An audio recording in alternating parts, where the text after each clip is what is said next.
আমরা আজকে ইসলাম ধর্মের যারা অনুসারী, আমরা আজকে তাফসির মাহফিল করতে গেলে সেখানে নিষেধাজ্ঞা আসছে, আপত্তি আসছে, এবং যে সমস্ত বিষয়গুলো আপত্তি আসছে এটা আমাদের মুসলমানদের মধ্যে বিভিন্ন ধরনের প্রতিক্রিয়া সৃষ্টি হচ্ছে। আমি মনে করি মাননীয় স্পিকার, আমি অনুরোধ করব মাননীয় সদস্য, আপনারা যারা এই সংসদে রয়েছেন, আমি অনুরোধ করব যে এ বিষয়ে আমাকে কথা বলার সুযোগ দিন। আমি অনুরোধ করব। জি, মাননীয় সদস্য জনাব মোহাম্মদ হারুনুর রশিদ। জি, মাননীয় স্পিকার, আপনাকে আন্তরিক ধন্যবাদ। আপনি মাঝে মাঝেই আপনার ক্ষমতা অনুযায়ী আমাদেরকে অনির্ধারিত কিছু আলোচনার সুযোগ দিয়ে থাকেন, তবে আজকে আমি পয়েন্ট অফ অর্ডারে একটি প্রস্তাব এখানে উত্থাপন করতে চাই। আমাদের কার্যপ্রণালী বিধি ৩০১ বিধিতে বলা হচ্ছে, কোনো বৈধতার প্রশ্নকে এই বিধিসমূহের এবং সংসদের কার্যাবলী নিয়ন্ত্রণকারী সংবিধানের অনুচ্ছেদ সমূহের ব্যাখ্যা ও কার্যকারিতা সম্পর্কে এবং স্পিকারের ক্ষমতার আওতাভুক্ত বিষয় হইতে হইবে। ৩০১-২ বলছে, কেবল সংশ্লিষ্ট সময়ে সংসদের বিবেচনাধীন বিষয়ের উপর বৈধতার প্রশ্ন উত্থাপন করা যাইতে পারে।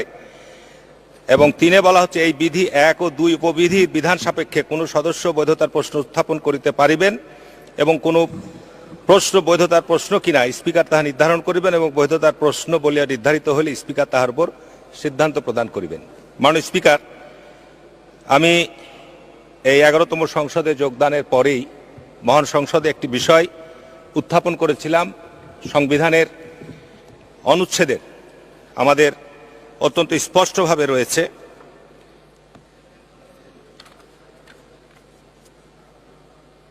প্রথম ভাগের রাষ্ট্রধর্ম,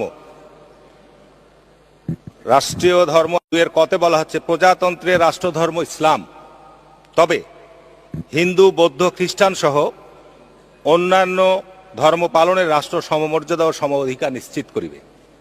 মাননীয় স্পিকার, আমি এর সঙ্গে সঙ্গে আরও একটি বিষয় উত্থাপন করেছিলাম যে আমাদের রাষ্ট্র পরিচালনার মূলনীতি সংশোধিত সংবিধানের পূর্বে মাননীয় স্পিকার এখানে ছিল, সর্বশক্তিমান আল্লাহর প্রতি পূর্ণ আস্থা ও বিশ্বাসী হবে যাবতীয় কার্যের ভিত্তি।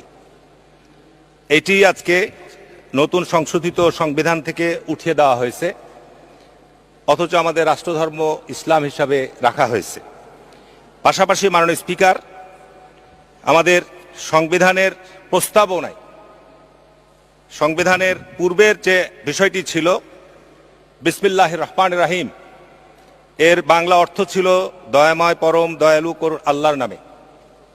সেটির পরিবর্তে মাননীয় স্পিকার এখানে যেটি সংশোধিত সংবিধানের মধ্যে সংযোজিত হয়েছে, দয়াময় পরম দয়ালু আল্লাহর নামে অবলিক পরম করুণাময় সৃষ্টিকর্তার নামে। এ বিষয়টি ব্যাপারে আমি আপত্তি করেছিলাম যে বিসমিল্লাহির রহমানির রহিমের প্রকৃত অর্থ সেটি, এ বিষয়ে বিশেষজ্ঞ তাদের মতামত নিয়ে এটি সংযোজন হওয়া উচিত।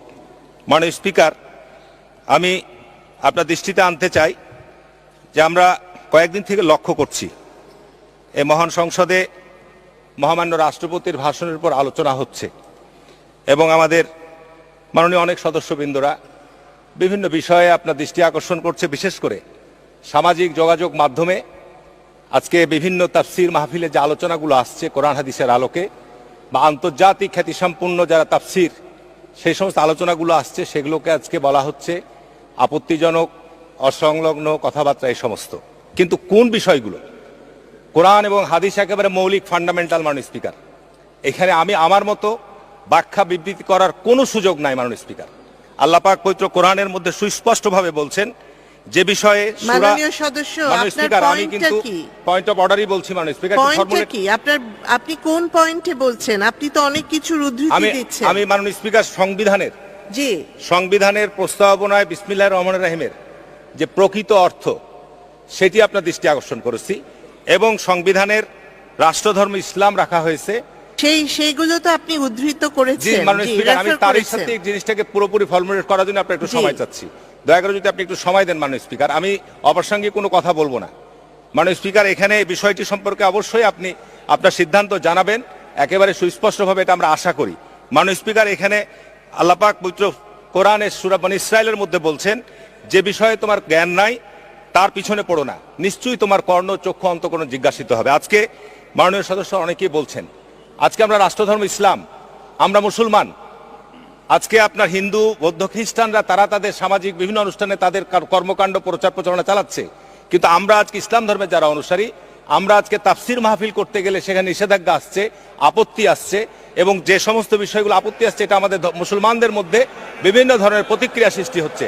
আমি মনে করি মাননীয় স্পিকার, আমি অনুরোধ করব মাননীয় সদস্য, আপনারা যারা এই সংসদে রয়েছেন, আমি অনুরোধ করব যে এ বিষয়ে আমাকে কথা বলার সুযোগ দিন। আমি অনুরোধ করব যে আজকে আপনারা এ বিষয়টা যত আপনারা আপত্তি করবেন এটি আপনাদের বিপক্ষে যাবে।